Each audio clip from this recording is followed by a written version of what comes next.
Hello and welcome to our NISA match of the week at Marine Hendricks Field. Tonight's bout will feature two teams from the Eastern Conference. Number 3, Club de Lyon, and the number 1 overall Maryland Bobcats. Both clubs have experienced highs and lows so far this season, but for Club de Lyon, those lows have staggered their season's success, leaving them with more losses than wins. At 5-3-7, Club de Lyon will need a win tonight versus the Bobcats to flip the script and tighten the tables. Josh, you witnessed the Bobcats' last game versus Michigan last time we were here at Marine Hendricks Field. What would you like to see from this Bobcats team that was in the driver's seat for most of in the season up until last week's shocking draw? I'm not going to tell you what I want to see. I can tell you what I don't want to see. I don't want to see complacency and being too comfortable. You saw in that Michigan game that they allowed that last minute, like in that stoppage time game tire, they dropped 2 points, and that is not the way you want to end a long winning streak that has been keeping you at the top of the table right now. Absolutely. Thank you, Josh. And now for tonight's starting lineup. Starting off with Club de Lyon in goal, we'll have Hector Melendez. At defense, we'll have Ivan Arenas, as well as Mateus Cruz, Sebastian Mateus. In the midfield, we'll have Mateus Perrain, the captain, Pedro Hernandez Echevarria, as well as Christopher Clement, Agustin Ortiz, and up top, we'll have Christian Aragon Ruiz and William Wangu. For our Bobcats, the starting 11, as seen on the screen. In goal, Jake Boyle, one of the contenders for this year's Golden Glove race. In the back, we'll have Davey Mason, usually out left, Tangwa Aka, Luis Almeida, and Richard Forca. We'll have number 16, Dominique Kosehase, playing a sort of defensive mid-role tonight, as well as Drew Wyvell, Tyler Gabara, and Kelvin Mwape in the midfield. Up top, we'll have Elijah Amo, and leading scorer in NISA, Darwin Espinal. So tonight, we're slated for a good matchup between these two teams. A good amount's on the table.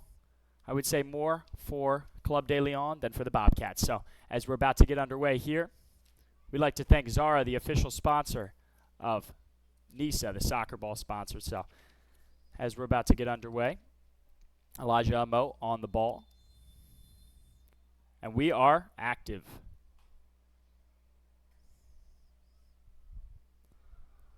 Forced ball played out wide there as looks like Richard Forca is going to be on the throw to start. Swinging it around, Tongwa Aka, as Jake's going to play this one up pretty high. Josh, it's a bit uncomfortable playing in this sort of weather because the ball is so unpredictable. I mean, you've got that. There's so many conditions that are going to be so many things that are going to be playing into this. You've got the field conditions with the amount of rain. It's still raining here, by the way, here in Montgomery County. So you got to wonder how that's going to affect visibility too. As Jacob Boyle, there's a first shot on target there from Club de Lyon, scooped up by Jacob Boyle. He gets his first save of the night. Davey Mason plays it to their forward, Espinal, who's playing a little deeper. Gabara has room to go forward here. He may play the ball out right, and he does. He leads him a little bit. A good first touch, but a little long. See, that's the problem, too, in tonight's surface, Josh, is you're going to have to be a little bit more sharper with these touches, with these passes, because that ball's going to fly across this field with the water and rain that's out there. You're also going to need to have the instincts to maybe turn on the afterburners because the ball is going to be moving, as you said, in very unpredictable ways. It's going to be much harder for the forwards tonight. It's in order for the forwards tonight to set up anything or anybody on the wing. No, absolutely. And if you're tuning in here on NISA Plus, we'd just like to thank you for watching. There was a rain delay and thunderstorm delay earlier. So that's why we started promptly at 8:15, 8:20 time.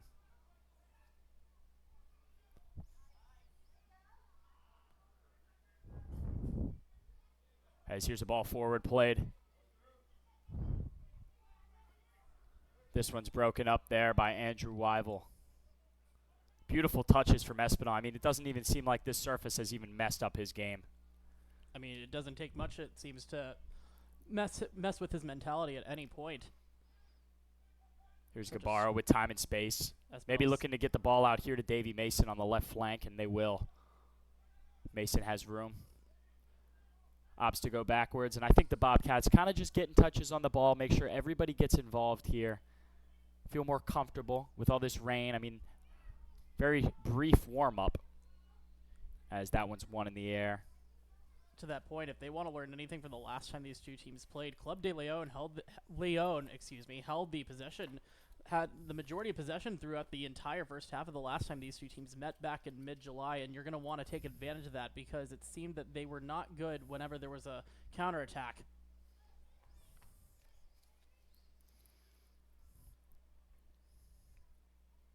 As this one's out for a throw.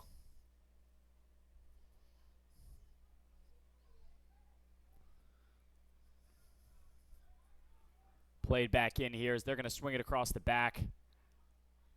Finds Dominique Kosehase. His first midfield area touches on the ball. This is a long switch here to Espinal in stride, though, and he's got a one-on-one here if he's going to take it. An early shot there from Espinal on target. The Bobcats' first on-target shot of the night.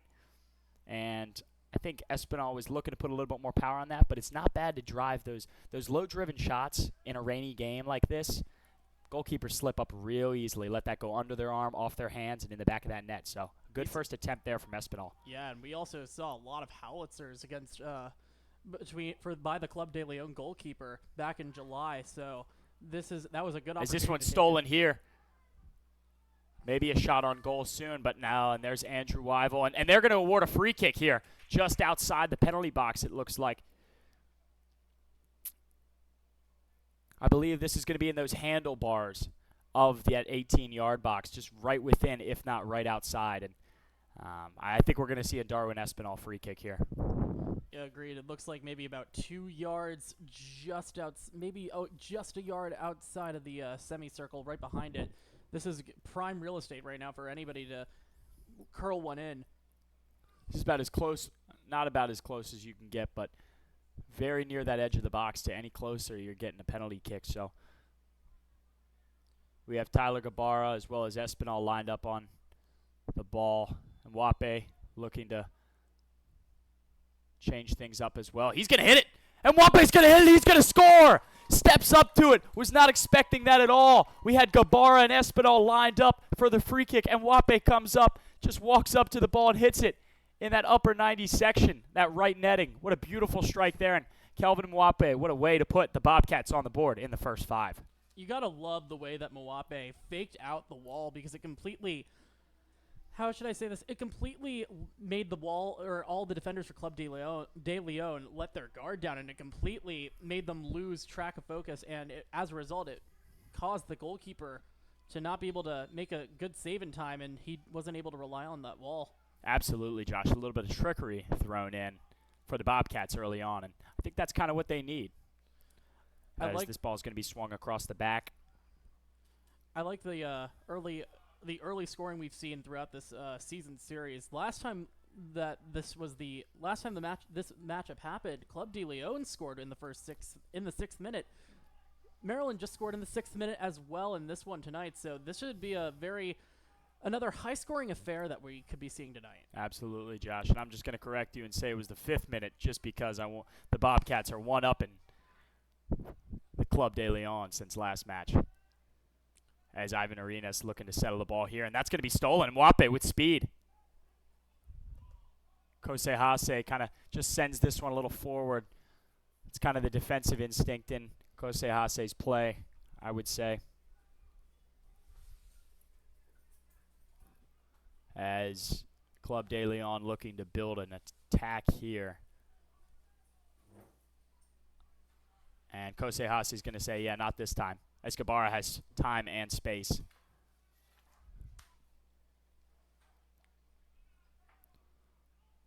Andrew Wyville. Richard Forka here to Tongwaka, and he's going to play a long ball here, and that will not stay in bounds.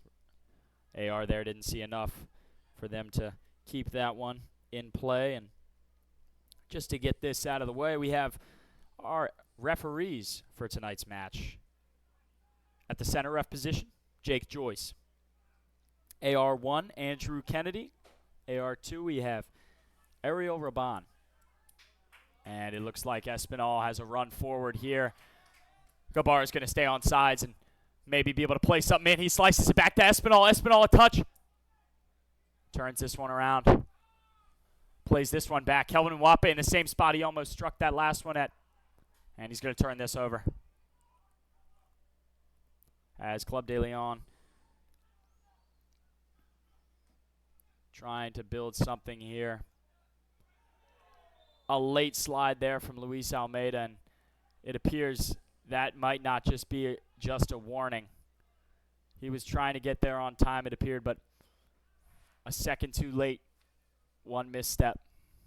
Almeida's very lucky to get off with a warning there. That had yellow card written all over it.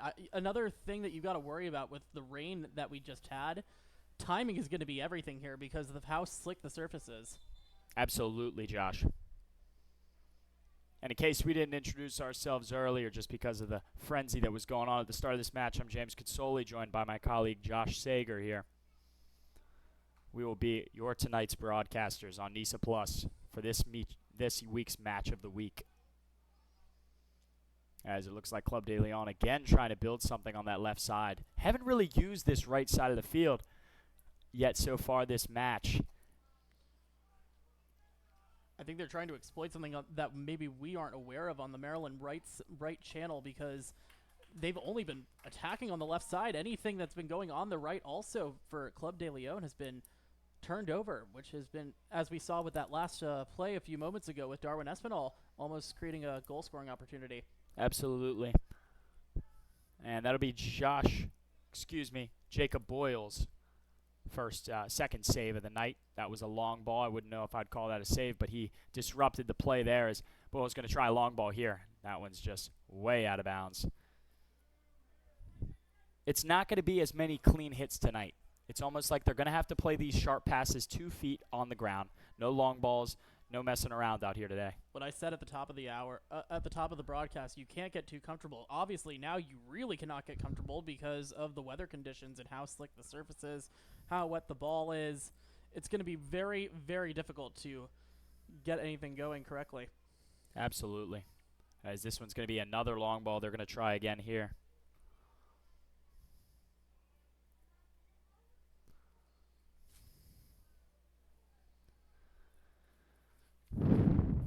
If you're joining us here on NISA Plus, thank you again for checking out this action this week. And for the latest scores, stats, standings, and news, visit nisasoccer.com.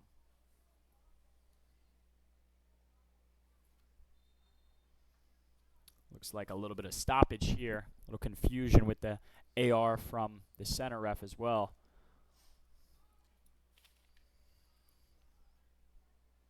And that ball's going to get through as Gabara's on it. Finds Andrew Wyville. We'll play this one back out to Gabara. Him and Wyville looking to collaborate, and that's going to be offsides. Had something going until they found Richard Forca there, who was very high up for an outside back. 11 minutes in, I'm very impressed with the fact that Maryland has been actually keeping the ball a lot more than they did the last time they played this team from the Orlando area. The possession rate now is 58-42 in favor of Maryland. This is a much better way to start off a match against a team that plays as aggressively as this on the attacking end.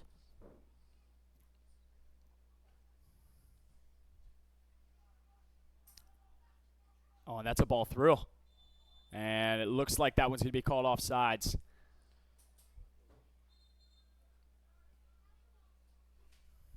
They're lucky. If he's onside, that's most certainly a foul, if not a free. That's most certainly a foul if that's not offsides there. Seemed to be a twisting of the legs.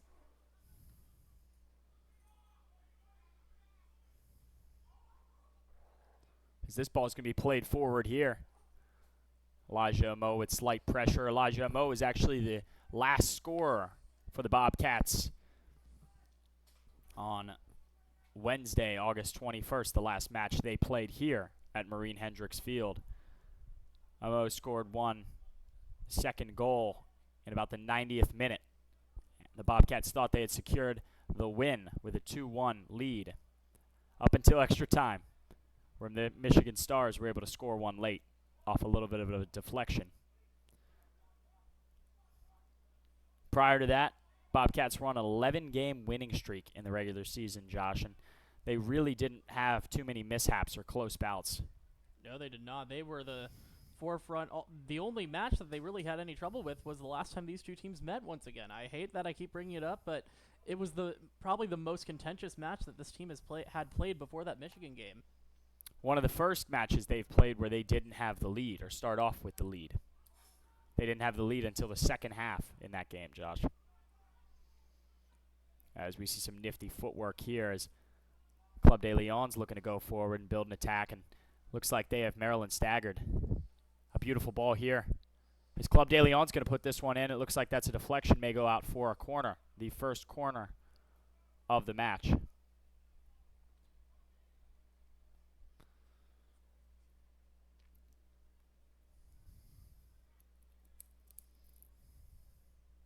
Yeah, and last time these two teams faced off, Club de Lyon only had one corner the entire game, and that came very early back in the 4th minute. So this is a team that we don't, in a way, it's kind of mysterious. You don't know the approach right now of how they're going to take set pieces.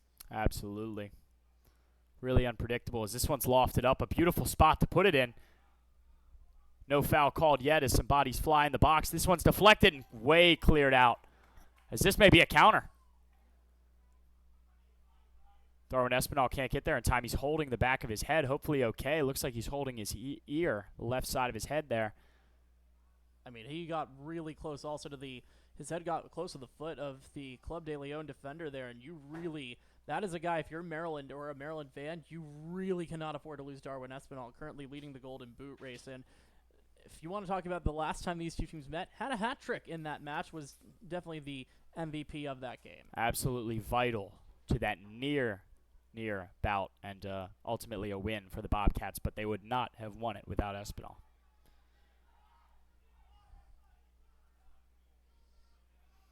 As this one swung all the way back to Hector Melendez in the goal, and he's not in the goal.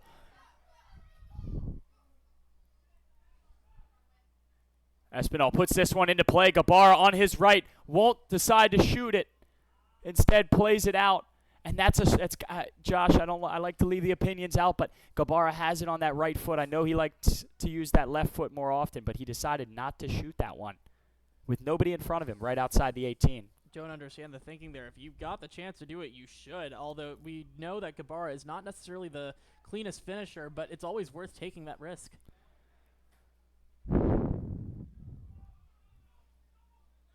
I do really like how Club de Lyon has definitely revamped their defense after giving up that early score. As that's a first strike on there, and Gabara hits it with his right foot in Hector Melendez's gloves. But that's that similar spot that he could have taken that strike last time, Josh. Just a little more pressure here this time. I think he wanted to go for a little bit more razzle-dazzle on that one as compared to the missed opportunity that he had not decided to take. And Gabara comes from a really good college soccer program too in NC State. That is a program that you really don't give a ton of credit to. They're incredibly underrated in D1.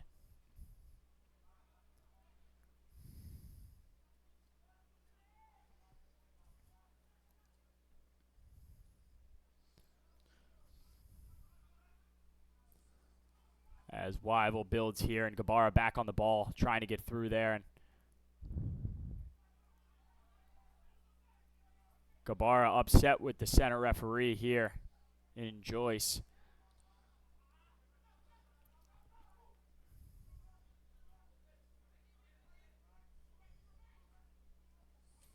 As this one's going forward here, and it's going to be a shot just over that top left corner of the bar. Just got under it. If he had maybe gotten just an inch higher on that ball, that probably would be on the back of the net, and there would have been nothing that Jacob Boyle could do about it. Absolutely, and Gabara actually winning our June Player of the Month earlier this season. Did just an astounding work there. I mean, the statistics were impeccable from Gabara, and he really helped steer this team towards more success.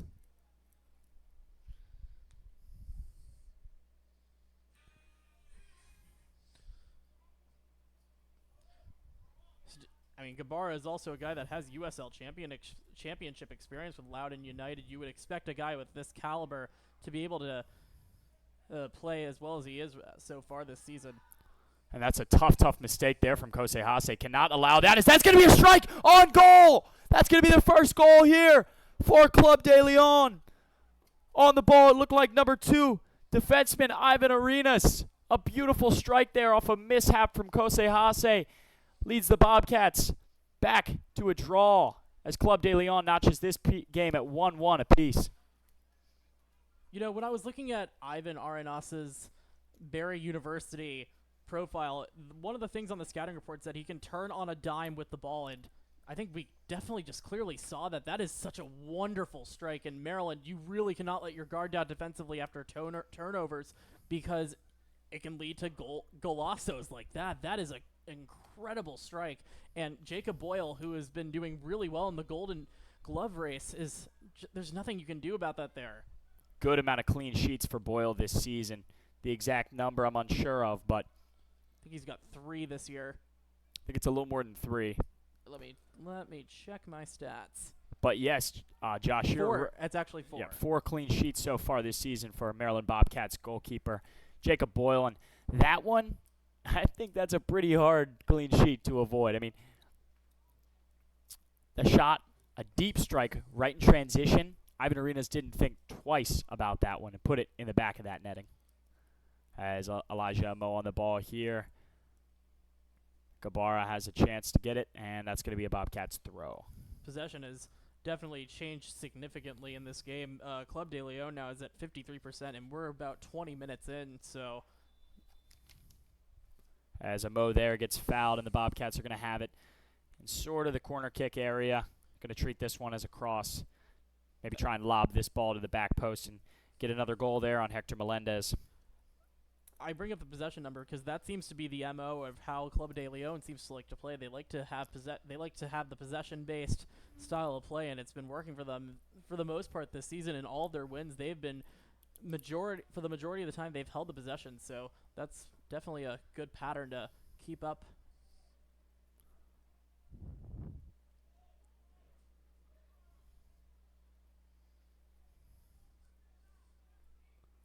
As here we have, it looks like Gabara on his left foot lined up for this free kick. Beautifully lobbed ball to the back post. Can't find a single head, and that's probably one of the most frustrating things as a coach, but also as a player, when you just let that ball go all the way through. I think it's a bit more frustrating knowing that none of their players rose up and tried to head that ball in instead they decided to, let gravity have its way and just stay on the ground.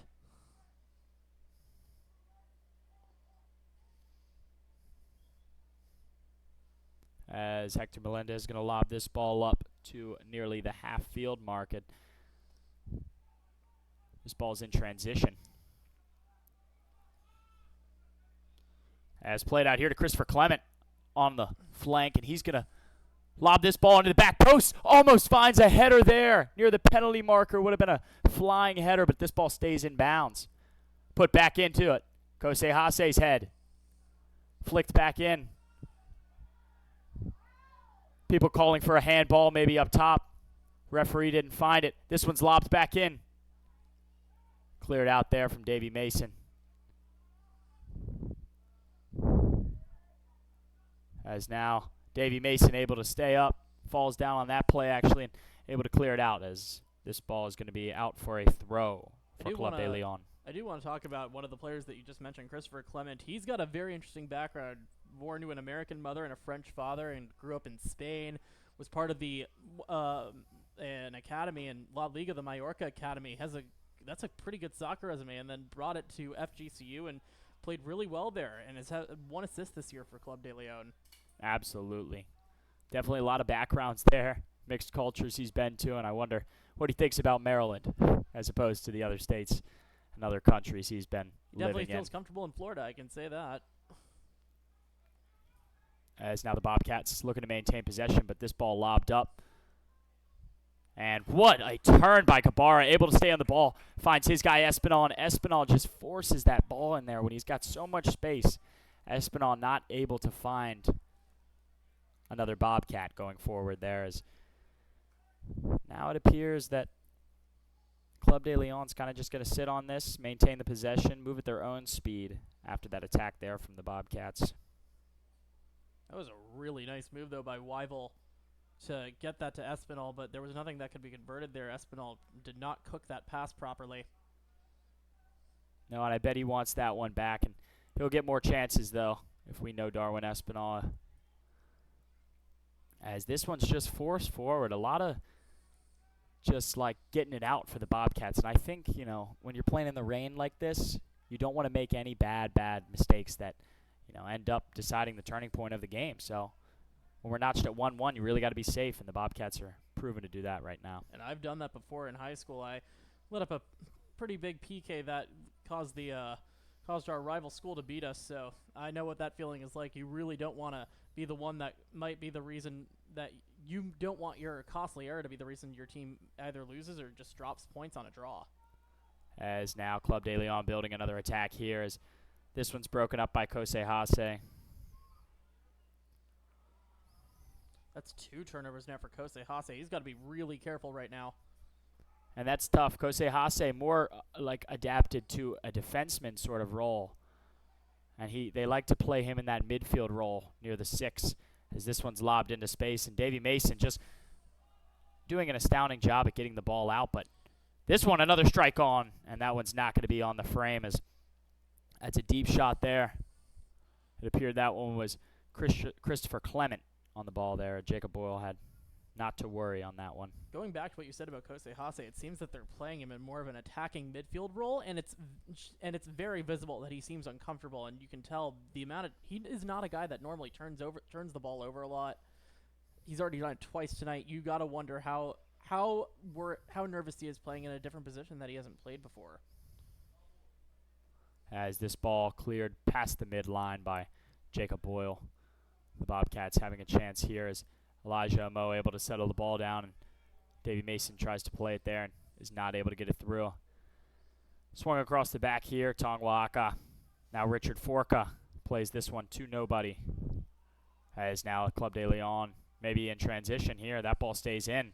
A beautifully lobbed ball to the backside, and Club de Lyon is going to get on the back end of this one.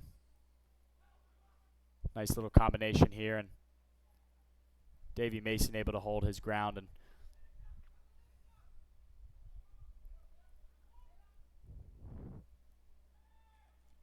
well done there from Amo. Attempted clear out, Weivel.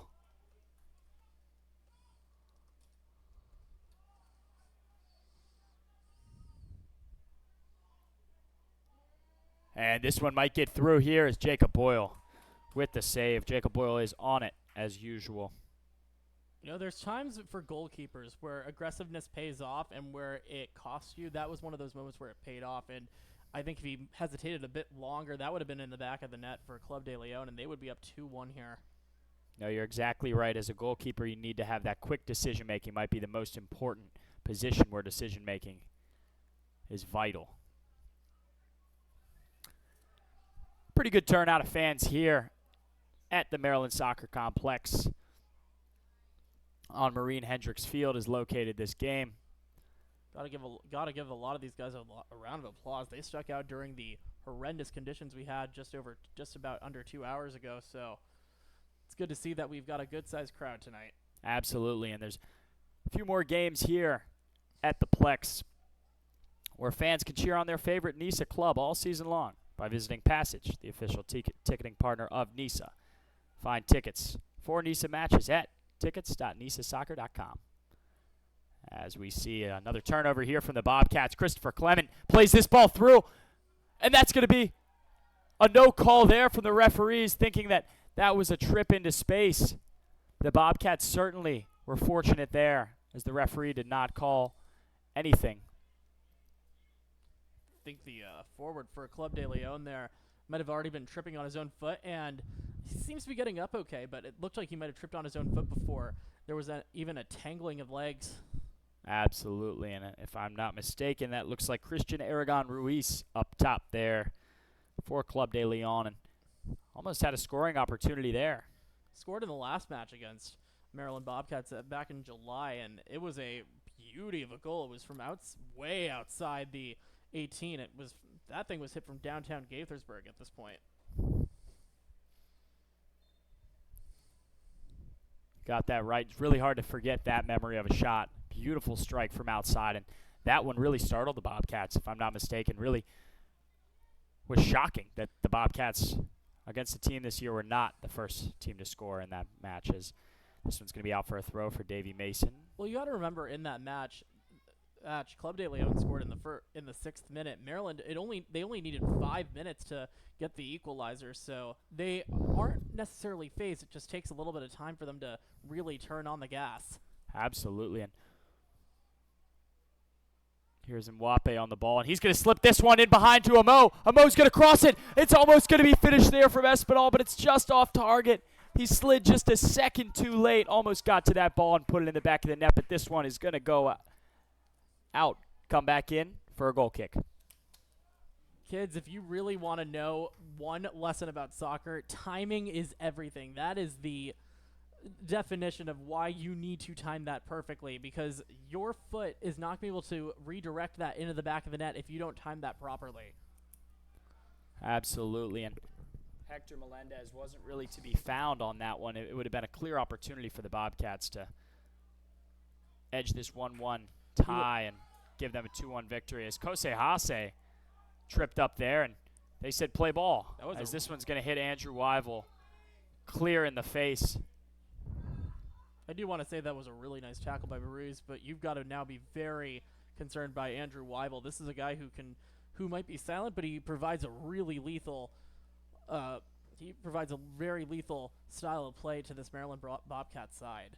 You know, something I find interesting as well, Josh, while we have this break, and hope that Andrew Wyville gets back on his feet as he is now, just talking to the trainer, but no captain tonight, no Jocelyn Possian so far in the bout, and you got to wonder if it's inactive due to injury or inactive due to another reason, sickness maybe, illness, or if Coach Alex Cow is using it for a different reason. Maybe he's just giving him a well-deserved day off. That's another possible reason. There is a lot of times where that is the case, especially with fixture congestion. You don't want to, if that is another case, that's a good reason why one player might be on, but it looks like Wyville is going to be done for the day. They usually like to take breaks at the midline. Looks like Wyville will come back in. They're just going to play without him for a minute. And he runs back on the field. And pardon my misinformation. For Possian, I mean, the Bobcats haven't played for 10 days, so doesn't really seem that he might need a rest, but wearing the captain armband tonight is Richard Forca, who's on the ball at the moment. I mean, those are both still players that have a ton of experience with this Bobcats club, and Forca's definitely a guy you can lean on to for good leadership, and he is definitely a really good second voice to have as your next captain in line.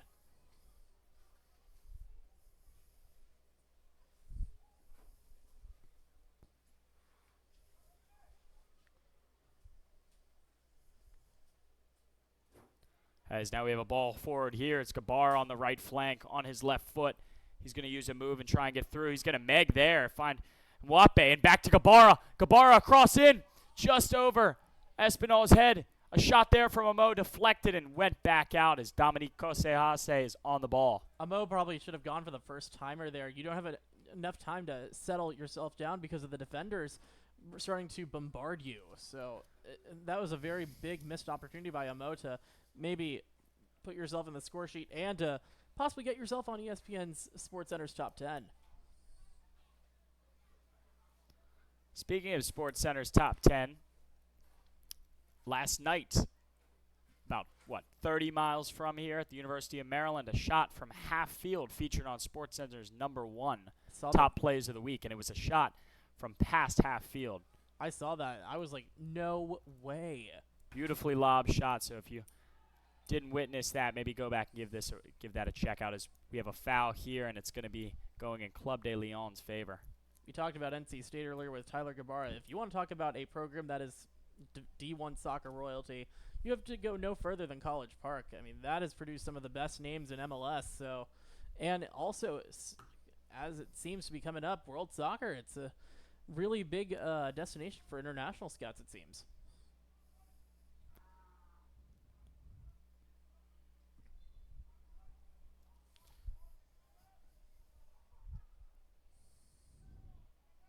as now they're just going to move this one around.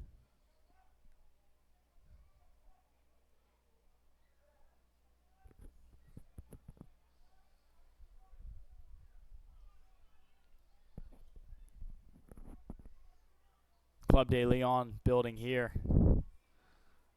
Just past the midline, and there's Darwin Espinal up to Gabara. Plays this one forward. Amo, time and space and speed. Amo finishes, and this one's going to the back left corner of the net. Amo drives a three-way attack with Espinal, with Gabara, and Amo caps it off and gives the Bobcats the 2-1 lead. That's really not that easy by Elijah Amo. I mean, he had 3 men on him. He was all alone. He had no support, and the fact that he was able to pull that off, he had to really, really turn on the jets there and get past multiple defenders, because if he even hesitates for just the slightest second, that's probably not even going into the back of the net, let alone being taken as a shot. So really well done by Elijah Amo, and he continues his consecutive game goal streak. Here in the 33rd minute of the match, 3 goals so far. How about that? As the Bobcats are in the lead here in the first half.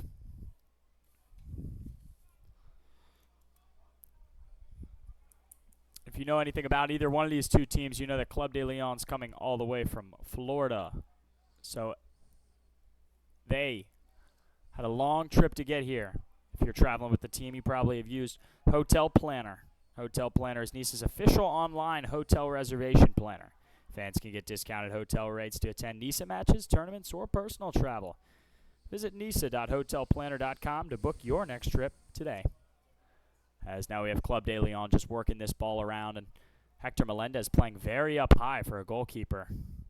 One mistake here, and he could find himself in SportsCenter's top 10 for the wrong reasons. As now nobody's in that goal. If they pick their head up, they could.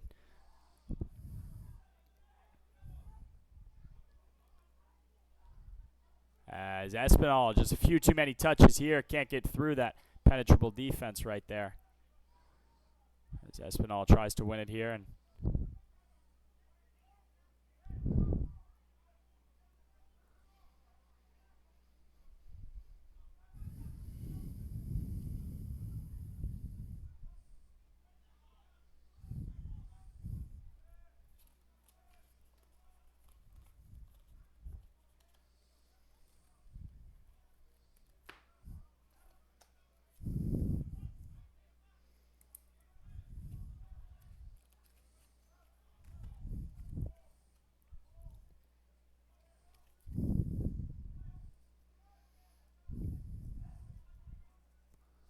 this one's played forward here and may run all the way out of bounds, but Tongwaaka able to settle this one, clear it as Richard Forka's on the ball and not able to find Kelvin Mwape there. Tackle.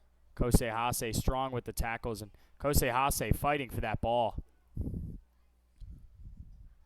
Really like the aggressiveness from Kosei Hase. He follows the motto I had in high school sports, which was I don't go down that easy, and he is just relentless tonight, and that is a nasty challenge. Here we have here, it looks like there's a little bit of skirmishing going on in that midfield area. Somebody grabbing Gabara as Kelvin Mwape is visibly hurt on the field. Gabara was really not pleased with the tackle there, and you could see it. He was yelling at the Club de Lyon bench. I find it interesting that there's going to be no card there. That was definitely a yellow card worthy challenge there, and I don't want to sound biased, but that is something that could really injure a player, and that's reckless foul play.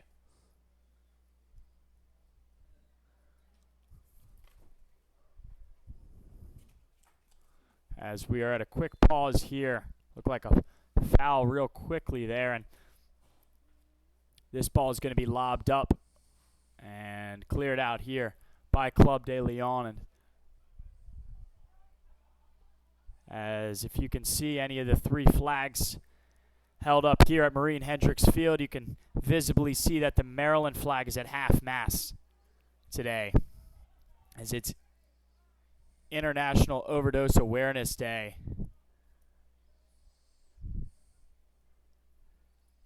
So it's a big problem here in Maryland, but always also across the country as well, and overdoses that happen each year from different things. So Maryland's flag is at half-mast for any of those wondering, as we are back in play here as Andrew Weibel on the ball.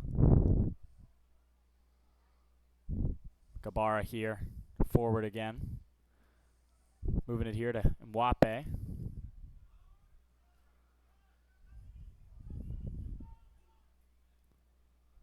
And Davy Mason, not the greatest first touch, but able to recoup that ball. And a clear mistake there from Richard Forka, as a late foul there from Forka, and the first yellow card of tonight's match. A late nudge there from Forka. I will say there have been a hefty amount of challenges that were yellow card worthy, but that certainly was one. I mean, that was one of the latest challenges I've seen in this game so far. So Richard Forka's now got to be very careful. You do not want to let your team go down a man. Absolutely. That foul there was against Pedro Hernandez Echevarra, one of the forwards here for Club de Lyon. And Richard Forka is the captain for tonight, Josh. So one more yellow card, he's out of here. Not a good look for Forka or the Bobcats. If there's one thing that I remember from the Club de Lyon match the last time they were here, they were really good on set pieces, on free kicks. So expect that again tonight. As this one's just cooped up by Jake Boyle. Just a little bit too much muscle on that ball. Has a foul there from Espinal. Definitely a questionable call, but Jake Joyce saw enough there, and that was an easy call for him. Liking the quick passing style that Club de Lyon is wanting to play here. They're not willing to slow down for even just a second, so they really want to tire these Maryland legs out.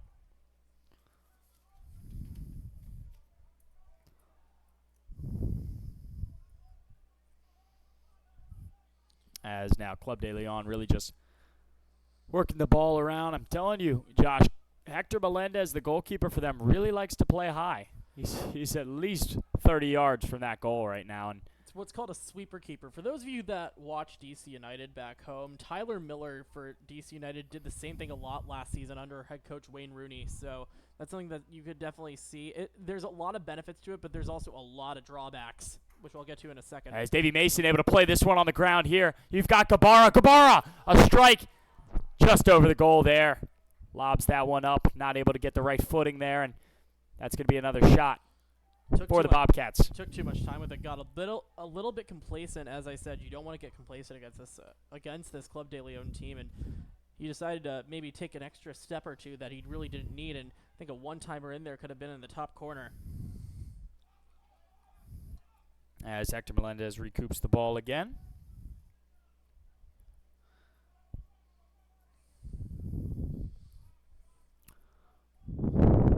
Christian Aragon Ruiz on the ball there.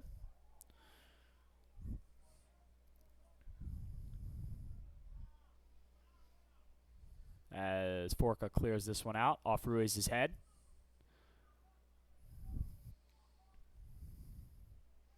Mateus Perrain on the ball here, the captain for Club de Lyon. This one's cleared out. Amo able to get the ball here, move it to Luis Almeida, and you got Davy Mason on this one, and that's going to be a throw for Club de Lyon. Unfortunate there. Yeah, Davy's going to get a yellow card possibly, or at least a talking to for delaying the restart. You don't want to risk anything now. Not a smart there from Davy Mason. As you've got Luis Almeida on the ball again here, and that one's going to be another throw for Club de Lyon, even deeper in the Bobcats' territory. I mean, you really don't want to see that also, because we saw, if you watch Premier League, we saw a lot of that today. A lot of yellow cards for time wasting, and Declan Rice, I'm a huge Arsenal guy, Declan Rice getting sent off for just toe poking the ball away and getting a second yellow in that Arsenal-Brighton match. So that was a bit disappointing on that side, but you really don't want to do something that's stupid. As this one's lobbed in, and potentially dangerous there for the Bobcats, as they are now in a counterattack, it appears. This one's just played safe there, headed out there from Sebastian Matias. The defense for Club de Lyon is Andrew Weibel on the ball here. Gets the ball to Espinal and eventually to Mason. Mason has lots of time on the ball here. As it's a pretty dangerous switch there from Andrew Weibel, playing that across the back. Nifty little flick on there from Mwape to Kosehase. Moved to Aka. Now Almeida on the ball as Davy Mason played a ball here and played forward there, and Amo offsides. Near chance there from Amo, but clear offsides and moved just a bit too early. The second goal scorer for the Bobcats today. That could have been very disastrous for Club de Lyon. That was not a really good touch there by Agustin Ortiz. Really have to be careful there, or else something even more destructive could happen. Absolutely, Josh. Is really something interesting, I'd have to say, is on any given night, you really don't know what a Club de Lyon team you're going to get. So for the Bobcats, compared to them, comparatively, when Club de Lyon faced off against Michigan this season, the only team the Bobcats have lost to, Club de Lyon won 3-1 versus the Michigan Stars. So tonight, it's really interesting because the Bobcats, that's their only loss so far this season, is versus Michigan Stars. This is a team that I like to call, word that I like to use to describe a team like this is bipolar. They can be really good against one club and then not great against another. So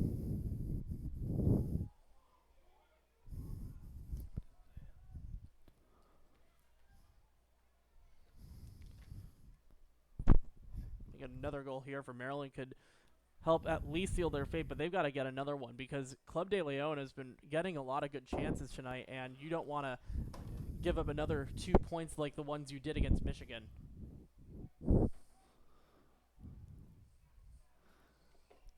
So now you've just got Club de Lyon really working it around again.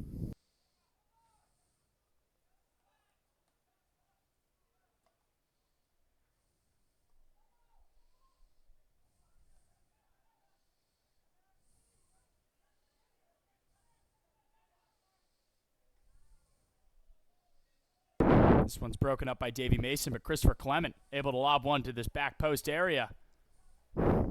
Put back into play here is Kosehase on the ball. And the scorer, Ivan Arenas, fighting back and forth. Ooh, Arenas. Oh, a little bit feisty there with Kosehase. I wonder if the referee is not giving him a lot of he's not giving him a talking to. That seemed very handsy. Absolutely. That was a skirmish back and forth, though. I think that's why referee Jake Joyce is kind of letting it go. Also, Kosehase is twice the size of the player that was pushing him up against him. I don't know if you've been seeing, but you can tell that the ball is just covered in water right now. Every time they've been heading the ball, you've been seeing a lot of good splash zone, like a water balloon. As we just hit the 45th minute mark, we have 4 minutes of extra time. 4 minutes of extra time. You need to say it to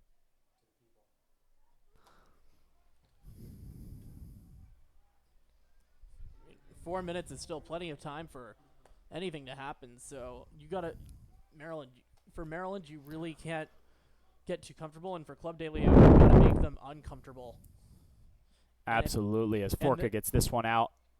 And this Club de Lyon team is one that's been known this season to make Maryland uncomfortable. Pull up and a shot there. Tipped over by Jake Boyle, who falls over on his back. Beautifully lob shot there from Club de Lyon. This one's going to go out for a corner.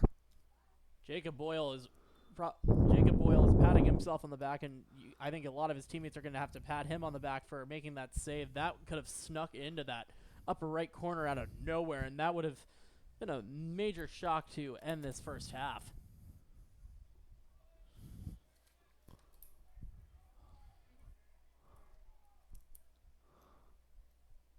As it looks like Captain Matthias Perrine's going to be on this corner kick. Puts it into space.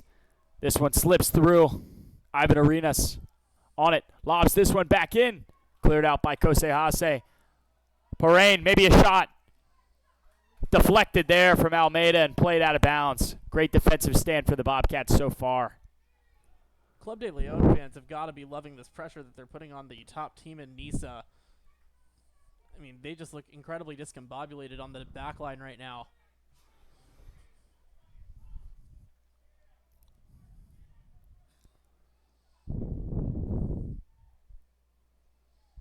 This one's deflected off Davy Mason as now Club de Lyon has another sight of the goal, possibly as Ivan Arenas. A nifty little footwork here. And Luis Almeida again, locking it down.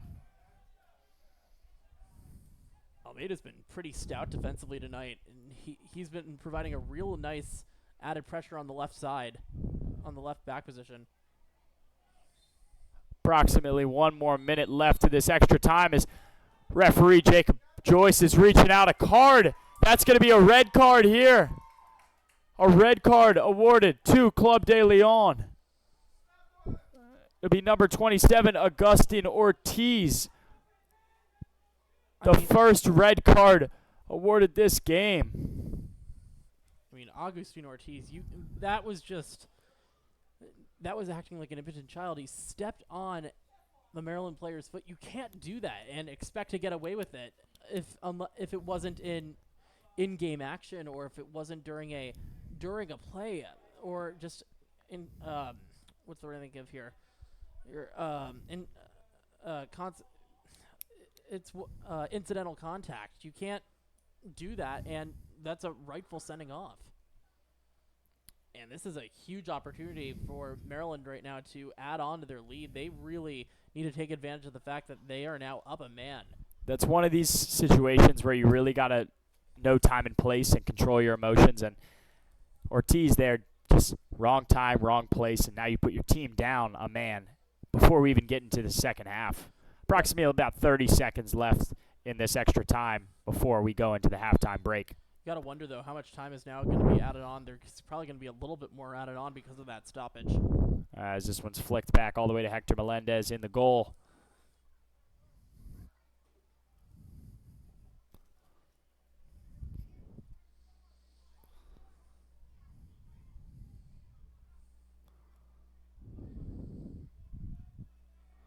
And now tension's really flying high as that's the halftime whistle for this first half of the NISA Match of the Week. Real quick before we take a little exit break, we're going to talk about really the standings and what we have left for the Bobcats left on the schedule. As we can see here on the screen, we have the Maryland Bobcats in the driver's seat. 12 wins, 1 draw that happened on August 21st, their most recent match before this, and 1 loss, leading all of NISA soccer with 37 points. 2 slots down in the East, we have Club de Lyon FC. They are 5th overall in all of NISA soccer and still have room to improve. Bobcats have a few more matches left on the season. After tonight, they'll have 4 more regular season matches. For Club de Lyon, they have a few more games as well. After tonight, Club de Lyon will be playing about 4 more matches as well.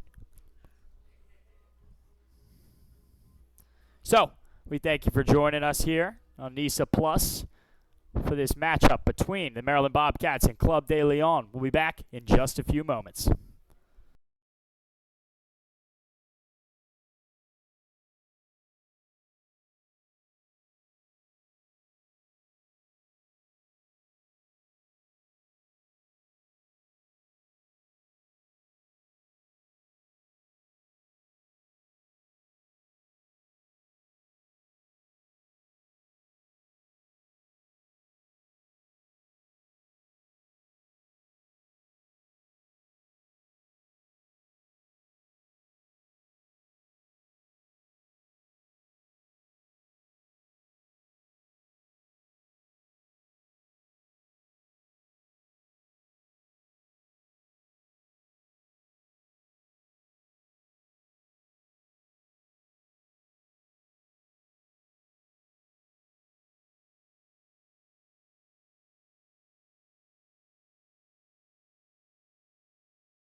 Hello and welcome back to Marine Hendricks Field here in Boyd's, Maryland. The Bobcats are up 2-1 over Club de Lyon.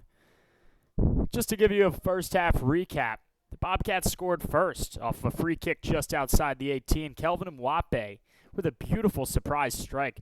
Really unexpected there.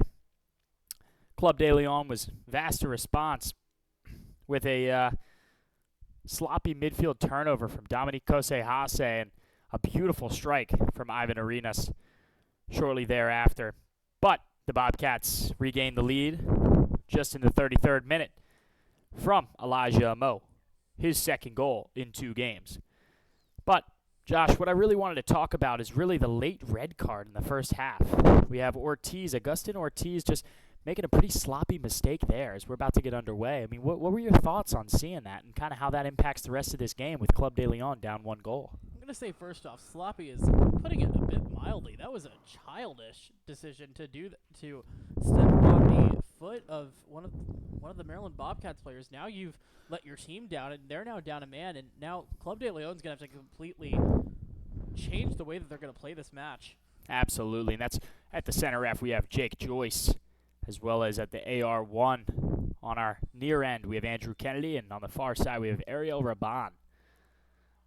And we are just underway this second half between Club de Lyon and the Bobcats as the Bobcats quickly regain possession. I think one thing that's going to be really interesting to note is that Maryland had 59% of the possession in that half. That's not the way that Alex Cow has been used to playing. They've been more, if you watch MLS, you know what I'm going to say. They play a lot of what's called energy drink soccer. It's a style employed by the Red Bulls, and high press, high pressure, and a lot of counters. As Kelvin Mwape here is from the Bobcats end of the field, we do not see any changes here positionally or player-wise.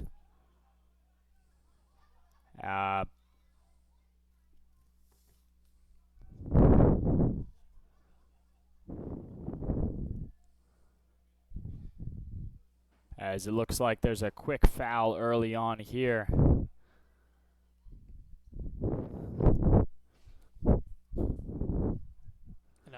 Mentioned MLS earlier. In good news, our local team, DC United, is gonna looks like take 3 points up in Toronto, so that's a good sign. Absolutely, a live game update there. DC United with a win. Not a win yet. They still got a bit of stoppage time. They're up 3-1.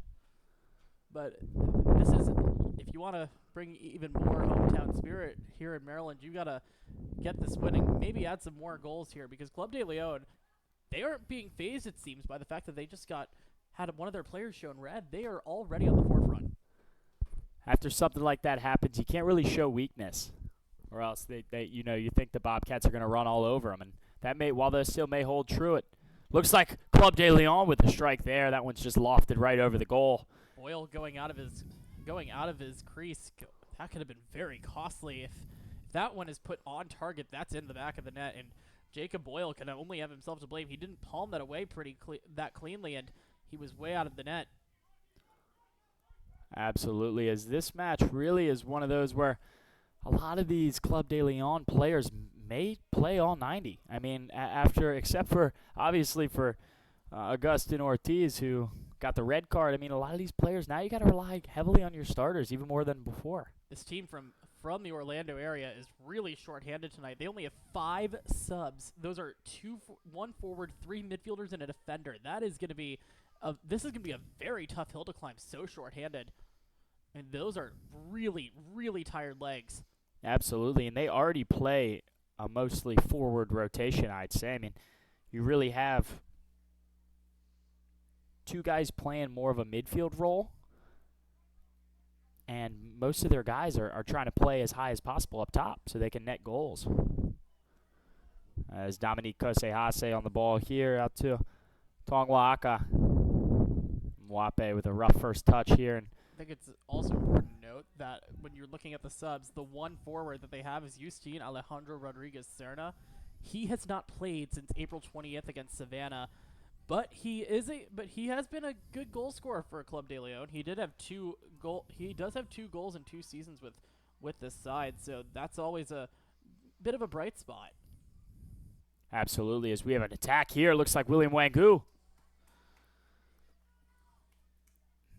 Scooped up there from Boyle. It's a shot on target, but a great save there from Boyle.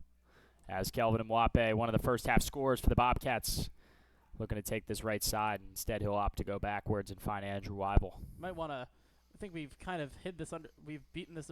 We've kind of hid this during the entire broadcast. Wengu actually was a Maryland Bobcat in 2022, so this has to be both a nice homecoming, but also a bit of a revenge match for him. Absolutely. He's played in 4 matches this season. This is his 5th, and has started in all 5 that he's played in this year. Pretty good goal scorer, too, at Harford Community College up in Harford County. For those of you not from this area, that's about maybe an hour from the Baltimore area.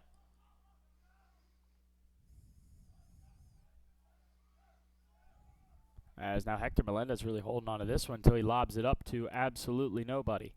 Sends this back to one of the ARs. Looks like Andrew Kennedy. Or Ariel Raban on that side, excuse me.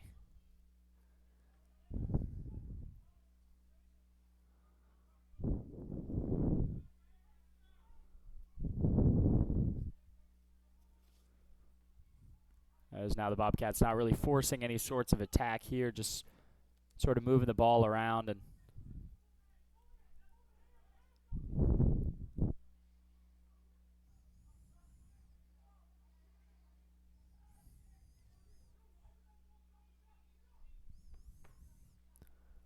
Tongwaka able to settle the ball here as Richard Forka, who earned himself a yellow card in the first half with a little skirmish after the play. And looks like Weibel going forward here is going to find Elijah Mo, who finds himself off sides. And the crowd definitely was a bit tricked by that. I think they all thought Elijah Mo got away from the defender, but it seemed a bit too early. as now Mo, one of the first half scorers, tried to find himself in the second half on the score sheet as well.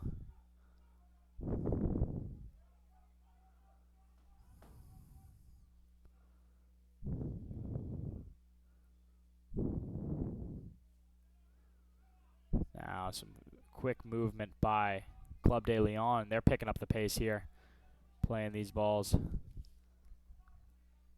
Now all the way back here is Edgar Guzman on the ball. This one's lobbed up here, and looks like they're going to try. They tried to find one of their forwards, Pedro Echevarra.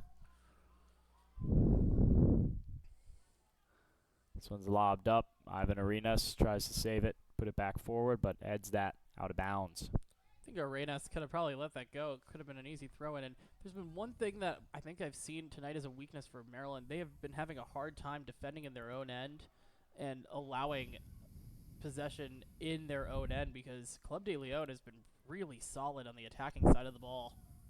They just haven't had the goals to show for it yet. Yeah, and other than that first free kick, Josh, I just want to say that I think the other 2 goals were more transitional goals, where it was fast-paced, it was built-up attacks, it was lack of defenders back. It seemed like both those goals were just off of mistakes and quick turnarounds for the opposing team to score a quick one.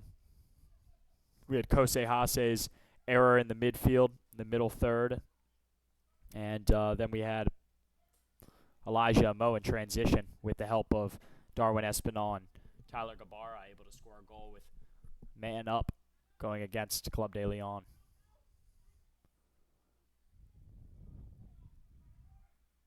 And now the Bobcats are really just settling it down, moving it.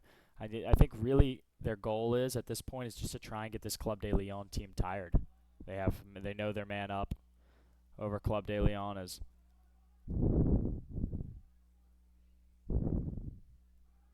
as we had Pedro Hernandez Echevarria.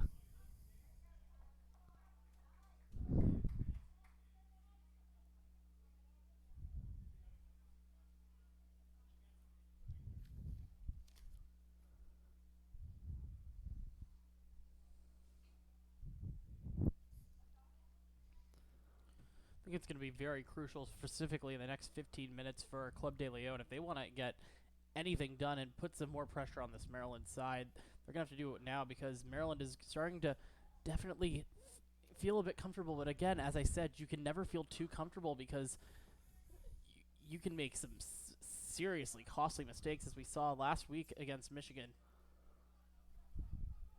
No, absolutely, for sure. And just the fact of the matter is that Club de Lyon is down one man. They have no choice regardless anymore. It's 11-10. So this is the time to put pressure and try and catch the Bobcats making a crucial mistake. But the Bobcats have time and space in their half, and it looks like Club de Lyon is not really going to pressure too much more forward.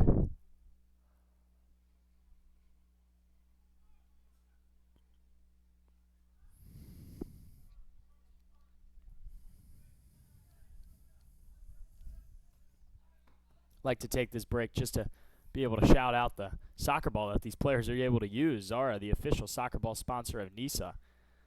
Though it's been a little bit wet tonight, still has sufficed in giving us 3 goals on the match so far. So shout out to Zara.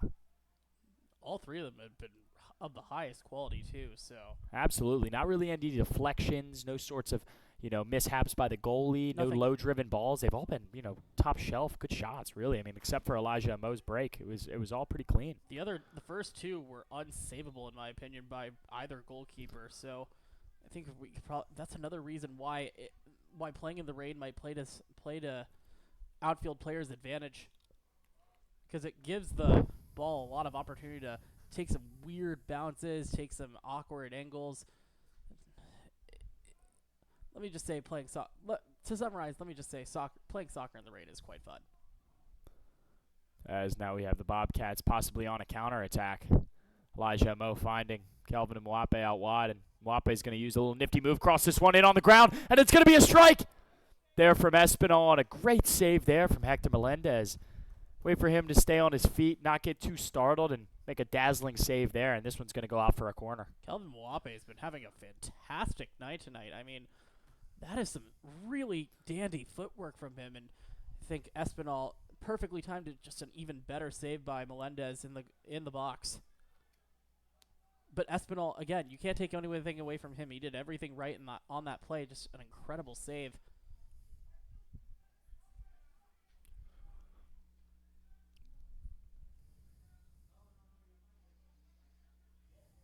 As this one's going to be a deep, deep ball. Crossed all the way to the other half of the field. It's Elijah Mo on the ball. Kelvin Mwape, another chance. Tries to cross this one in, and that one's going to be interrupted there. Looks like on the ball it was Edgar Guzman. And that's going to be a yellow card awarded to the Bobcats. Yeah, I think that yellow was just shown to Luis Almeida, who's actually had a really good night tonight on the back line. He's prevented a lot of really good clear-cut opportunities for Maryland. Let me rephrase that. Provided a really good defense tonight on real good opportunities tonight for Club de Lyon. And remember, this is his first match, by the way. I don't think people realize this. This is his first match since the U.S. Open Cup in March. This is a fantastic way to get yourself back into the lineup.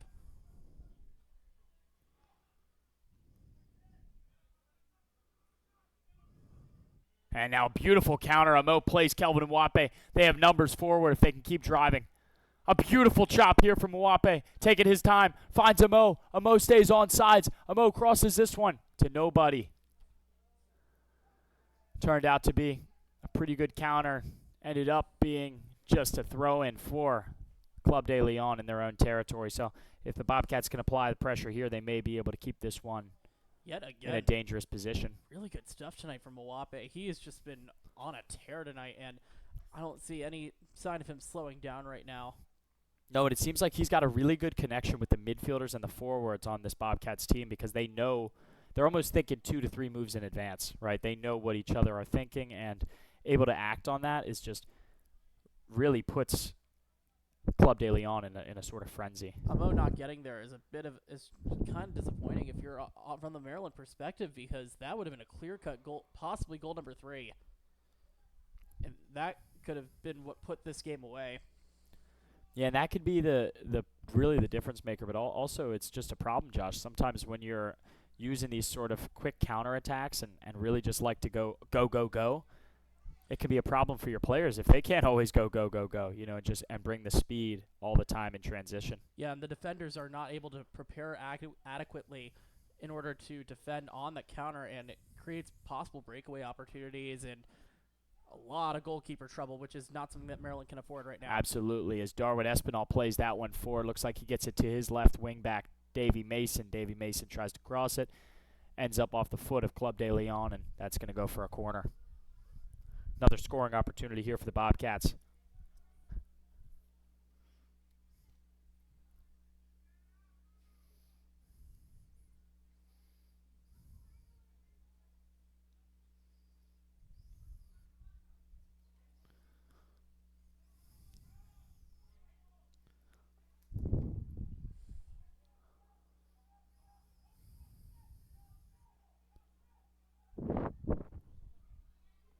Ooh, this is an interesting chance now.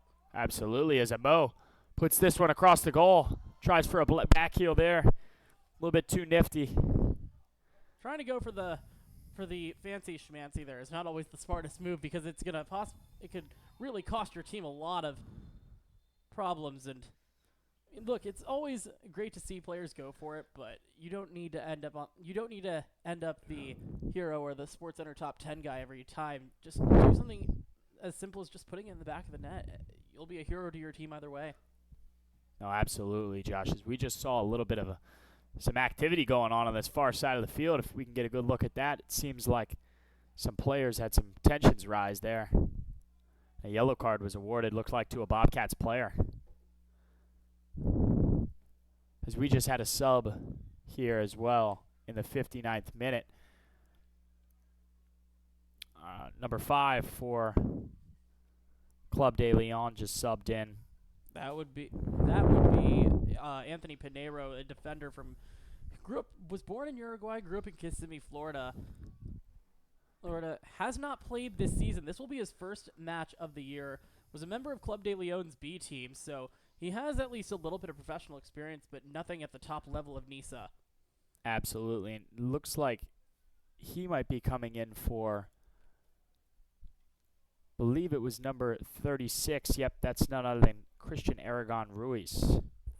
Yeah, it's kind of a shame that Aragon Ruiz is going out. He's actually had a low-key decent night. Nothing to the levels that we saw back in July here, but he's still been playing very well. You know what's interesting about that, too, is they put a defender in and took out a forward. So looks like they're going to play a more defensive role and really not want to concede, but that also affects them because they're down 1 goal, right, Josh? I mean, NISA's website, though, has Aragon Ruiz as a midfielder, so I'm wondering if they're trying to now park the bus so that they don't concede anything else and at least keep themselves back in this. And what I think they're going to do is they're going to play a lot out of the back, but expect a lot of trying to play on the counter here for Club de Lyon. Speaking of NISA, fans can check out NISA's new streaming platform, NISA Plus, your home for the latest content, highlights, and live matches. It's all here, all the action, all in one place, only on NISA Plus.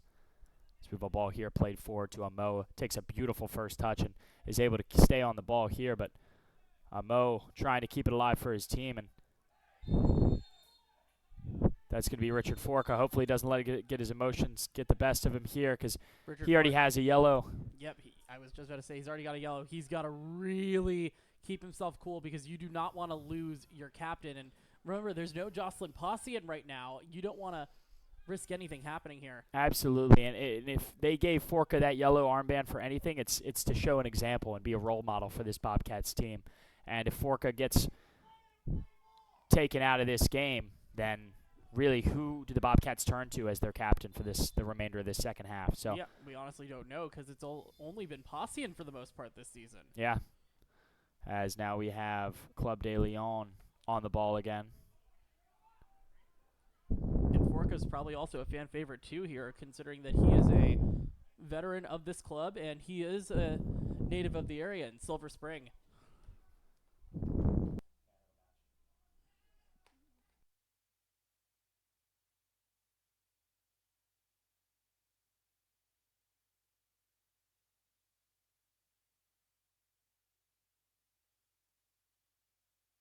As now there's an opportunity, and it's a beautiful save there.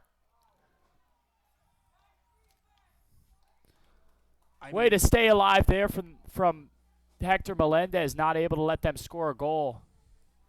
It's got a possibility for save of the year. On Twitter. And that's another shot. A beautiful stand there from Hector Melendez. What a stand there from Hector Melendez and Club de Lyon when they needed it the most. As now it appears that Club de Lyon's on a counter. He's taking him on. A way off shot. Slipped off the foot, and that one's going to go run all the way out of bounds. As we're going to have more subs here. This time it's for the Bobcats. From the looks of it, looks like Travis Ward's going to come in. I thought that deflected off of Luis Almeida's foot and went out, but looks like my eyes deceived me there. It appears that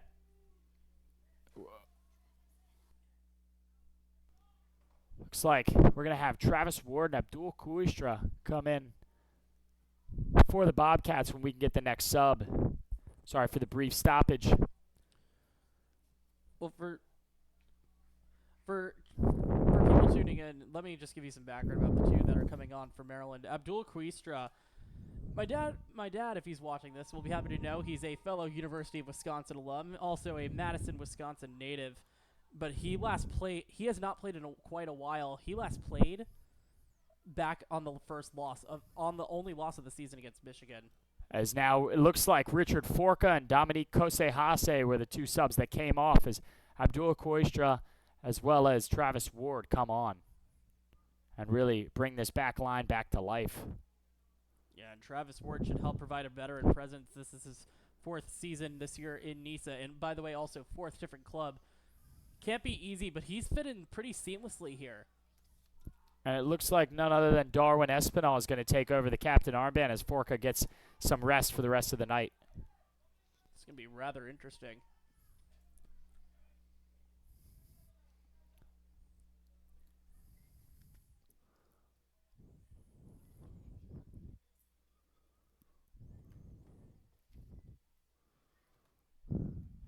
As now we have a throw here. Travis Ward throws this one away, but a rough touch there.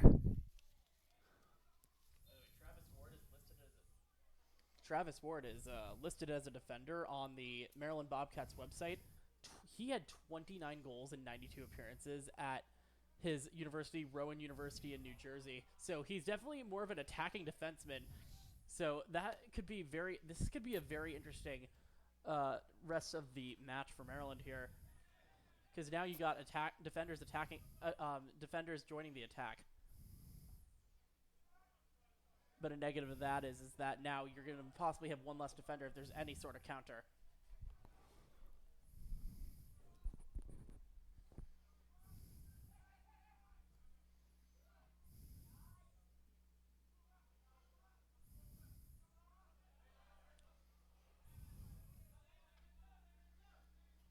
As now the Bobcats ball again here, and other than Andrew Wyville.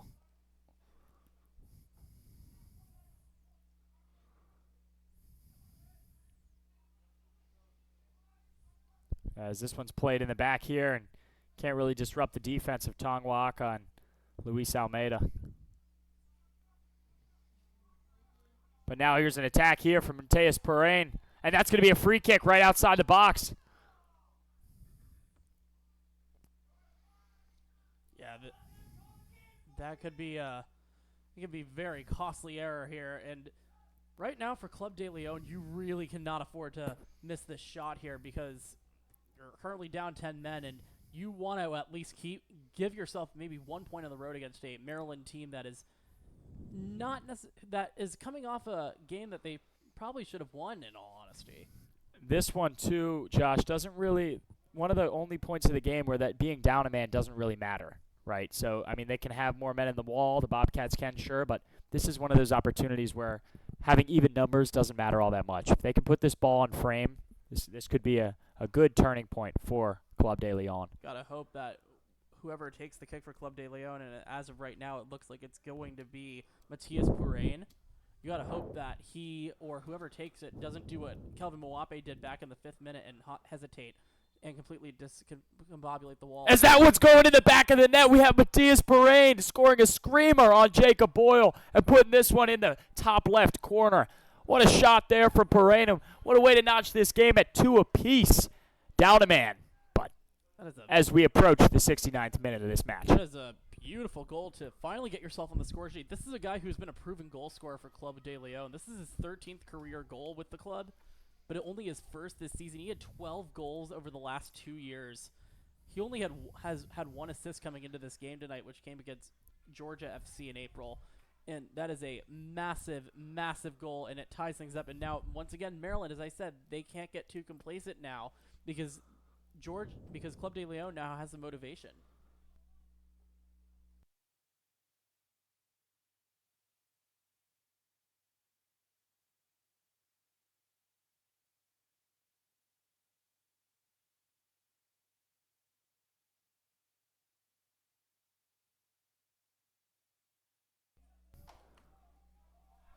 Tong Walk on the ball here.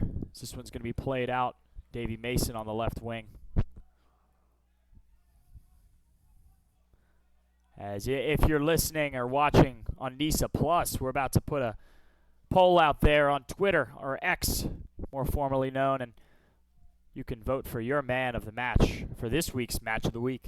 Go check it out there at our Maryland Bobcats.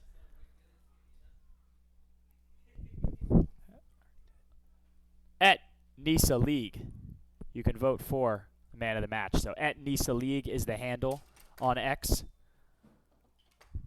So go check it out. Go cast your vote. I know it's a 2-2 tied slate right now, and if nobody stands out, then maybe just cast a vote on anybody that you like. But We've seen some pretty good performances though on both sides of the ball. So there are some pretty good candidates to vote from tonight. Absolutely, Josh. I like that you bring that out on both sides of the ball. I think if I was to pick for a Bobcat, I'd go with Kelvin Mwape. No question. I like his play tonight. He had found himself on the score sheet earlier off that just dazzling free kick, but you got players on the other team as well. I mean, Mateus Perrine. I think it's going to be Perrine if it's a Club de Lyon player, considering how he scored the game tire when they were down a man. That is a massive way to put yourself onto the score sheet and make an impact in this match. Absolutely, Josh. But even alternatively, I could see Ivan Arenas getting that honors as well. He was the one that responded to the first goal scored and, kind of set the tempo for the Club de Lyon in the first half. So go ahead and check that out on NISA League on X when you get the chance. Give us a vote so we can announce it later in the game. It'll be announced in the 85th minute. So if you can get it before then it'll be free for you. As this one's just a really sloppy ball played across, and this one will not get all the way to Darwin Espinal. A beautiful slide there from Club de Lyon to break up that one. Look at the footwork right now. That is really nicely done, but doesn't seem to have been fully clean for Club de Lyon. No, a poor touch there from Pedro Hernandez. Really messes up that attack. But now you have Abdul Tiam, one of the subs for the Bobcats going forward with time and space. Gets it off to Travis Ward and Abdul Kuistra.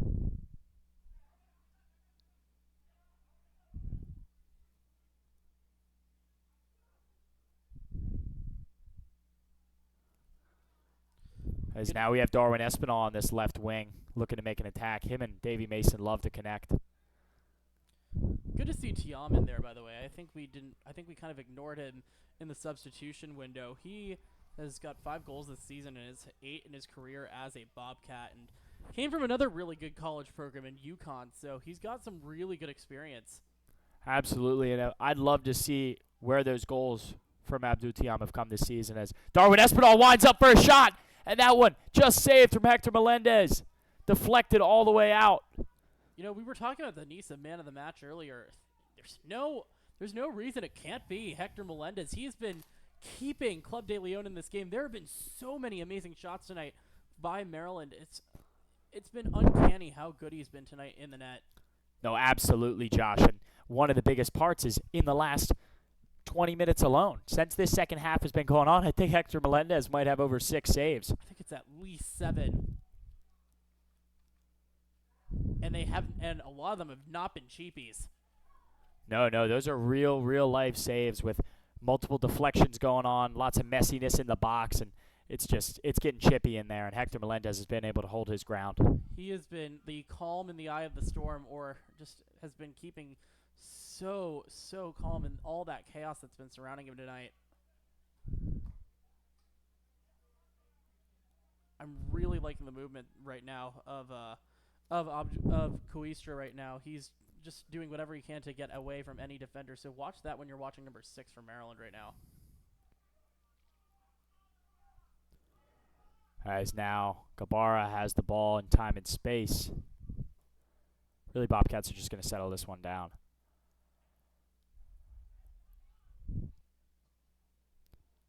And this one is that's the classic example of really playing a ball on this wet surface. You got to remember, Josh, it's not sunny out right now. It has not dried since that rain has occurred. So it's very easy to overcook any sort of pass. Absolutely, and that one was overcooked. And that's also one of those where you want to play a diagonal ball. You can't play it straight because it'll run so quickly. You also don't want to play it on the ground because it's gonna probably slide much easier and it's gonna go farther than you want it to. It's better to put one up in the air because it can possibly take a bounce and it will stop any sort of acceleration that ball has. No, absolutely, Josh. It's a great point as Tongwaka wins that one in the air, but Club de Lyon able to respond very, very quickly there.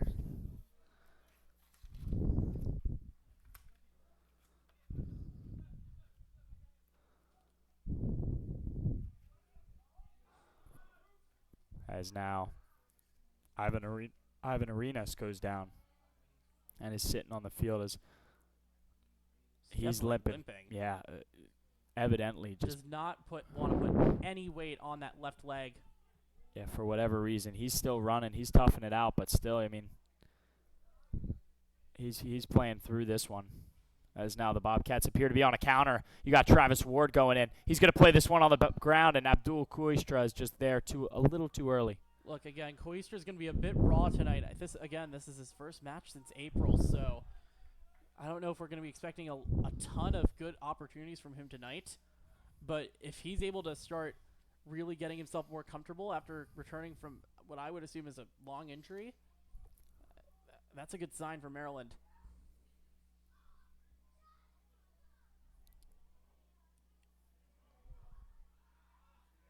As Darwin takes a strike, Espinal up top. And he's going to find nothing but the grass behind the goal. I actually really like that pass from Coistra, though, because it's a great setup, but the problem with it, though, is that, again, because the ball is so slick, it's going to travel a bit farther, and Darwin Espinal was not ready to time that at the right time, and he had to take a couple extra steps, and as a result, he had to bomb it into the air. As Hector Melendez is on this one, it's another goal kick for Club de Lyon.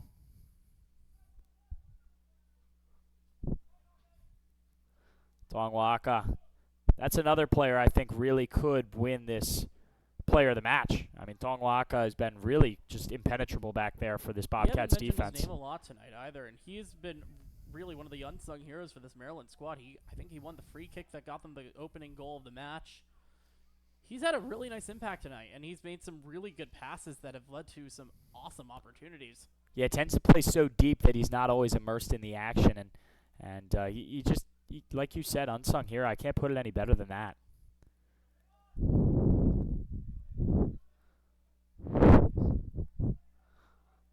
I'll call him the subtle savior because I think that he has done just that for this Bobcats team all season long, really. Aka is a rock back there, and he certainly knows what to do with his feet. He was able to stay up on some of the last few tackles. He's also used to being calm. I mean, he also played a really much calmer sport in high school, and he also was a double athlete in tennis, so he knows how to maybe remain calm in high-pressure situations when everybody's watching you. Absolutely. The tactical part of his game is just as important as the technical, and he's able to keep his calm, keep his cool, and this one looks like it's going to go out for a corner kick, and it looks like none other than Darwin Espinal is going to be on the lead for this one. This is the first corner kick all night for the Bobcats, so we don't know what we're expecting tonight, but I think set pieces have been a relative weak point for this club this season. And that's saying something considering there's not a lot of weak parts of this club. As this one's played to the near front post, and out here. I believe it's William Wangu that clears that one out.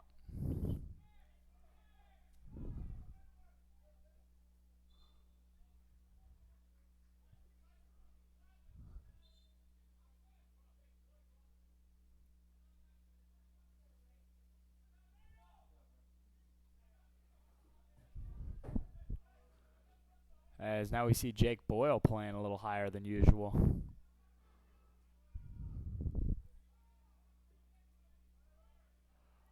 Lots of move from Weibel. I mean, everybody always thinks, he's more of a quiet player for sure, but he gets touches on the ball, and he's able to really set this offense up in good positions, and he's never really standing still. If there's one thing we haven't talked about, Weibel, he's got a really good cannon of a leg. He scored a really nice banger against Georgia back in June, and that was what sealed the deal against the team with the torch in its logo. Beautifully, perfectly timed slide there from Luis Almeida. He doesn't come up too frequently, but when he does, it's just smart play there. As now we have another attack being built up here. Darwin Espinal on the ball. Espinal might take another shot. Now it's going to be deflected out. Gabara back on the ball on his left. Finds Kuistra, who finds Mason. An attack here from Weibel. Kuistra going in. A few too many touches there and able to loses the ball as Luis Almeida keeps himself in the play and is really able to bring energy forward. As this ball is going to stay in play, it's Travis Ward. It's Ivan Arenas chasing this ball down. It's Jake Boyle who swings this one all the way out to Mason on the left flank, who's going to find Weibel again.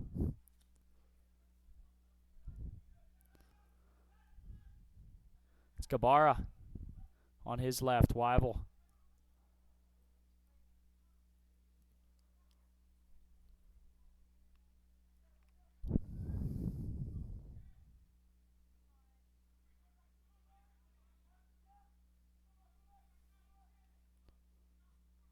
Beautiful step there from Almeida.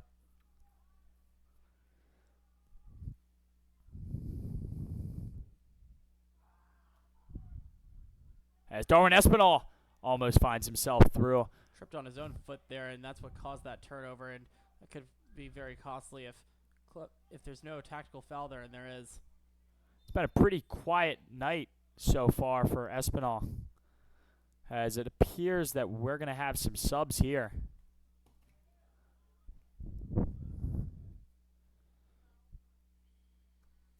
Both for Club de Lyon.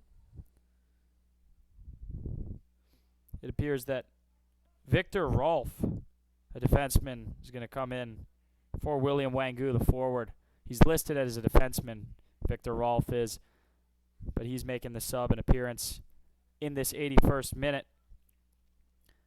As well as we'll also have Justin Rodriguez-Serna listed as a forward here on the NISA sheet, subbing in for Ivan Arenas, one of the goal scorers for the night. Rolfe has played. This will be his 6th match, but the first one he's coming off of the bench for Club de Lyon this season. Not much about him that I could find online, but he is from a far away area from here. He does live in the Phoenix area, so that's a pretty good distance.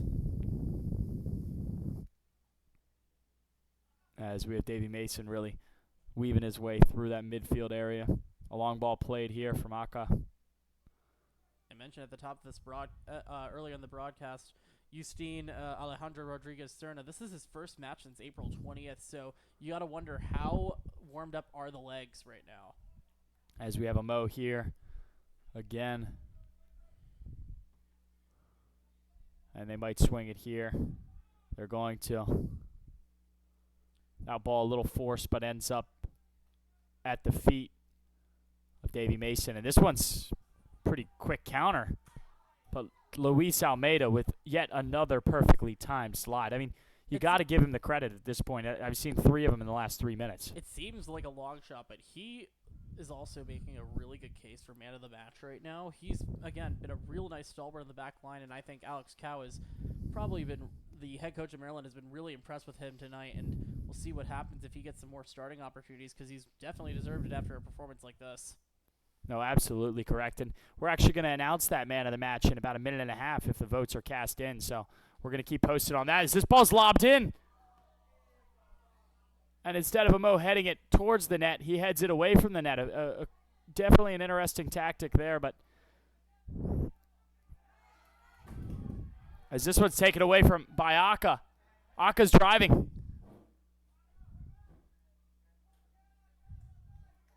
Andrew Weibel.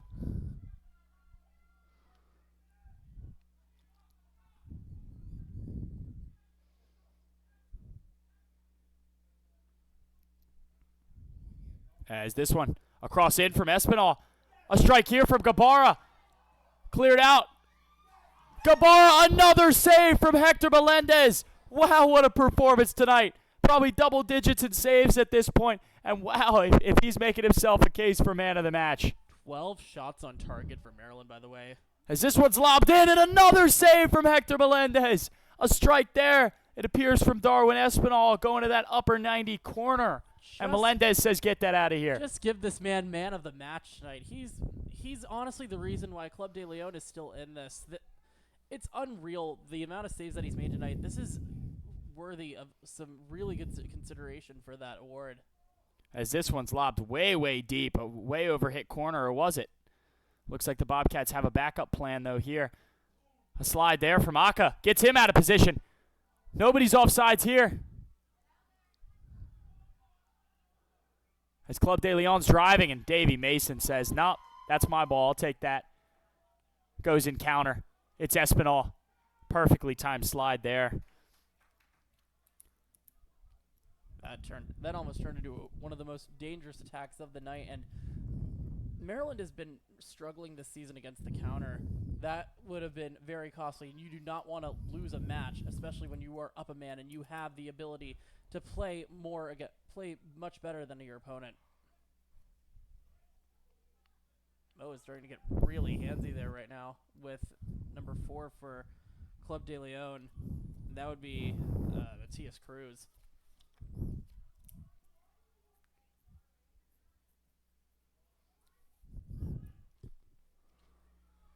As this one's a strike there from Kuistra, and that one's just off the target completely.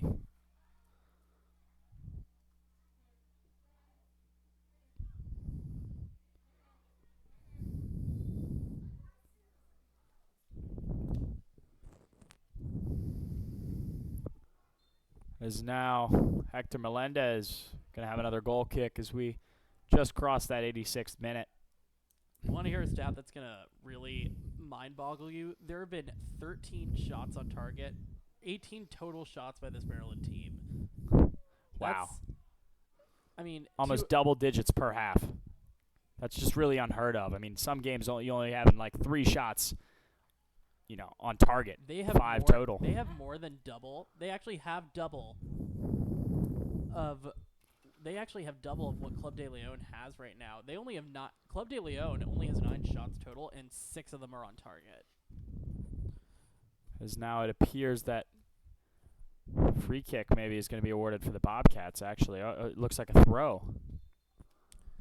Or is it a free kick? I mean, got some substitutions, it looks like.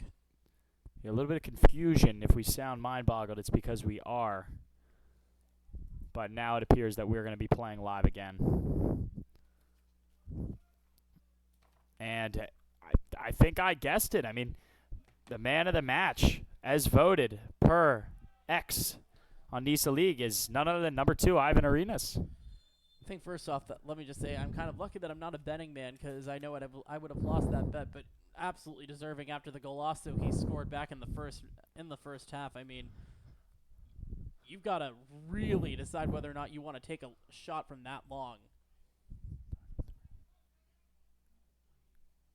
It said a total of 33 votes, according to Nisa League. I don't know if one person voted 33 times, but that's a vast amount for Ivan Arenas, and it's not to say it's not deserving. He really turned the course of this game, responding so abruptly after the Bobcats scored in that first half, and he held up his defensive end as well throughout the game before getting subbed off a little while ago. So shout out to Ivan Arenas for as man of the match in this match of the week, presented by Nisa. As now we have a guy on the back post, and that's going to be a strike there. Looked like Abdul Tiam.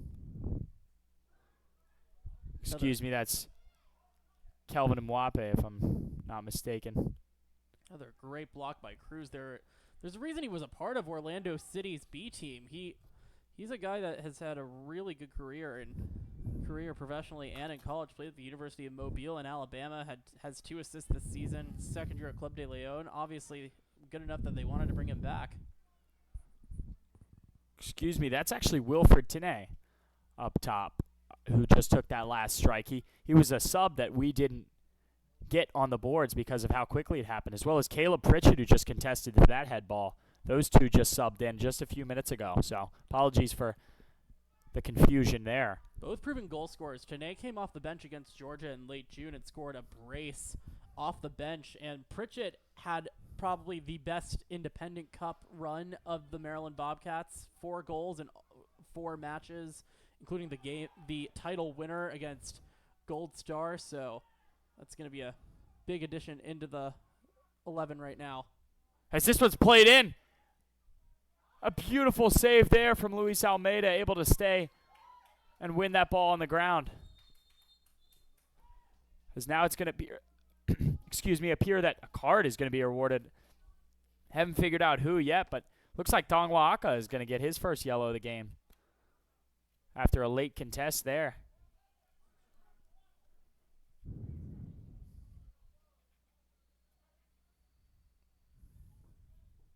As we're just waiting, we just approached the 90th minute mark, and now they're going to give us the call for how much extra time there is.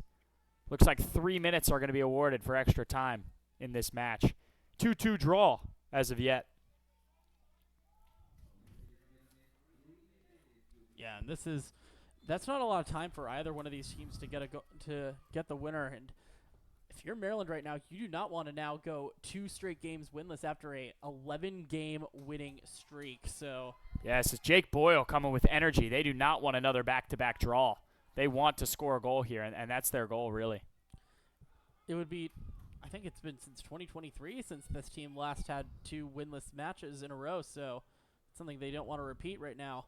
No, and the fire they've had, especially this is not the kind of run you want late in the season, especially off of 11-game regular season win streak, 15-game total. Yeah, and if there's anything about playoffs in just any sport, if you're the hottest team, you're probably going to win the title, and this is not a good sign for Maryland if you're starting to simmer down a bit.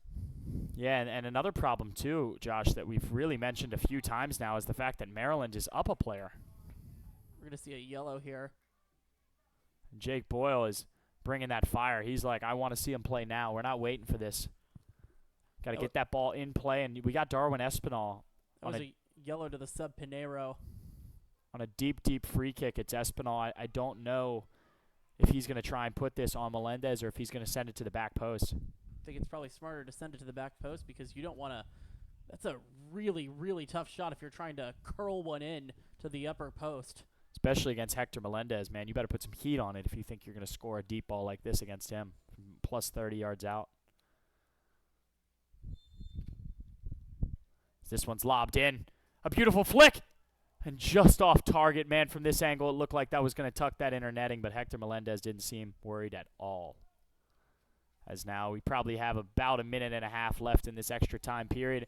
We do not go into overtime or extra time at all, given there is a draw in this match. So one team has to score. As Hector Melendez appears to take his time on this one. He's trying to send his guys up.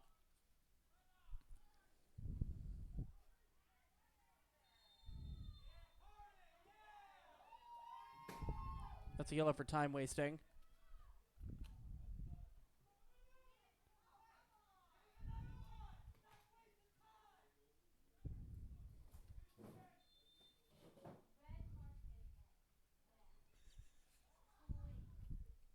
As this one's completely out of bounds, a lot of time there for a ball that was not even in play. As now the Bobcats are on another counter. They're going to try and flick this one forward, and really it's just something where we're waiting on to see the Bobcats if they're going to score. Going to call Oh, another foul and another card here. Things are getting chippy here as this is likely the last free kick or free position play we're going to see for the rest of the match here, Josh. And Maryland really wants to put this away in front of their home fans. Don't be surprised if they score here, if there's a real, much more jubilant celebration. Yeah, this is the time, really. It's really the last chance for the Bobcats to score a goal and take this game. And you got to think, even if this one's cleared out, the game's going to be over. This one's played in the box, and it's Kuistra off a header to possibly win the game. And that one's going to call it there. Kuistra off of a return in some lengthy time since playing, and he's not able to be the superhero today. Kuistra, that would have been a fairy tale way to come back, but did not hit that properly. But look, a valiant effort by both sides, and Club de Lyon being able to hold off the top club in Nisa. What a way to play here on the road at the Soccerplex. Absolutely. A great way to bounce back from their last loss here when they were up at halftime, Josh. So to all of you listening on Nisa Plus and out there responding to the polls on X, we appreciate you for tuning in. Maryland Bobcats will return to the Plex on Wednesday, September 11th at 7 to take on Michigan Stars FC. You're not going to want to miss this one. The last time these two teams played, it was a tie. Fans can purchase tickets now at tickets.nisasoccer.com. To all of you listening, I'm James Consoli, joined by Josh Sager, and we are saluting you a goodbye for the rest of the night. Thanks for tuning in.